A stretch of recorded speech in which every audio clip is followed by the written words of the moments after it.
दिन प्रभु ने मुझे कहा, माय सन, बहुत सारे बेटे और बेटियां हैं जो मेरे पास बहुत सारी चीजों के लिए आते हैं, मगर बहुत कम है जो मेरे लिए मेरे पास आते हैं। और मैंने किताब पढ़ी थी 9 gifts of the Holy Spirit. उसके बाद मेरी एक ही प्रार्थना थी, सुबह शाम I was knocking on heaven's door, give me the 9 gifts of the Holy Spirit. मुझे आत्मा के 9 वरदान चाहिए। एक दिन प्रभु ने मुझसे बात करी और प्रभु ने कहा, मेरे बेटे, तू जो आत्मा के 9 वरदान मुझसे सुबह शाम मांगता है, क्या मैं उन वरदानों से उत्तम नहीं? Not saying that He doesn't want to do good for you. चंगाई चाहिए तो कहाँ जाओगे भाई? उसके अलावा कोई बुरा नहीं है उसके पास जाना। But how would it be अगर बच्चे पापा के पास आए और बोले, पापा मैं कोई पैसे मांगने नहीं आया, अभी मैं आपके साथ केवल समय बिताने आया हूँ। ये मेरी प्रार्थना है कि परमेश्वर पिता अपने दिल को आपके ऊपर प्रकट करे और आप उसके दिल को समझने वाले बेटे और बेटी। विश्वास अगर है तो छुपा के नहीं रख सकता। कोई विश्वासी नहीं है जो कहे मेरे अंदर बहुत विश्वास है, बस छुपा हुआ है, मुझे भी नहीं मिलता जब ढूंढना होता है। विश्वास आप छुपा नहीं सकते,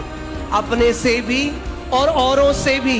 अगर विश्वास का जीवन जियोगे, हर किसी को पता लग जाएगा आपके अंदर विश्वास है। प्रभु यीशु मसीह ने कहा, एक लैंप जब जलता है, एक दिया जब जलता है, उसको नहीं छुपा के रख सकते। एक शहर जो पहाड़ की चोटी के ऊपर है, वो हर किसी को दिखाई देगा। जब विश्वास में चलोगे तो आपकी जय हर किसी को दिखाई देगी। आपके जीवन में परमेश्वर के बड़े बड़े काम हर किसी को दिखाई देंगे। विश्वास नहीं दिखाई देगा उनको, मगर विश्वास का प्रकटीकरण जरूर दिखाई देगा। जितने टेस्ट शैतान आपके विरोध भेजेगा, उतनी टेस्ट मनी आपकी लाइफ में होंगी।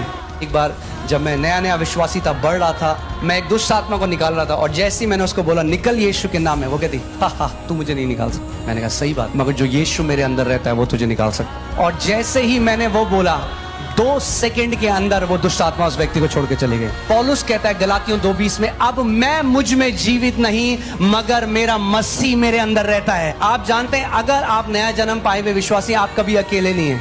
अगर आप कह रहे हैं मैं अकेला हूं, वो अनबिब्लिकल है। देखिए क्या होता है, आपने देखा है जो बहनें हैं जो जब गर्भ धारित कर लेती हैं, प्रेग्नेंट हो जाती हैं, वो हमेशा इस चेतना में जीने लग जाती हैं, अब मैं एक नहीं हूं, मेरे अंदर एक और है। वो खाना भी खाती है तो हमेशा बोलती है मैं 2 लोगों का खा रही हूं। जब एक प्रेग्नेंट माँ उस चेतना में जी सकती है, वैसे ही हमें भी जीना इस चेतना में, अब मैं एक नहीं 2 हूं। मेरे अंदर मसीह रहता है। अब मैं मुझ में नहीं, मगर मसीह मुझ में जीवित।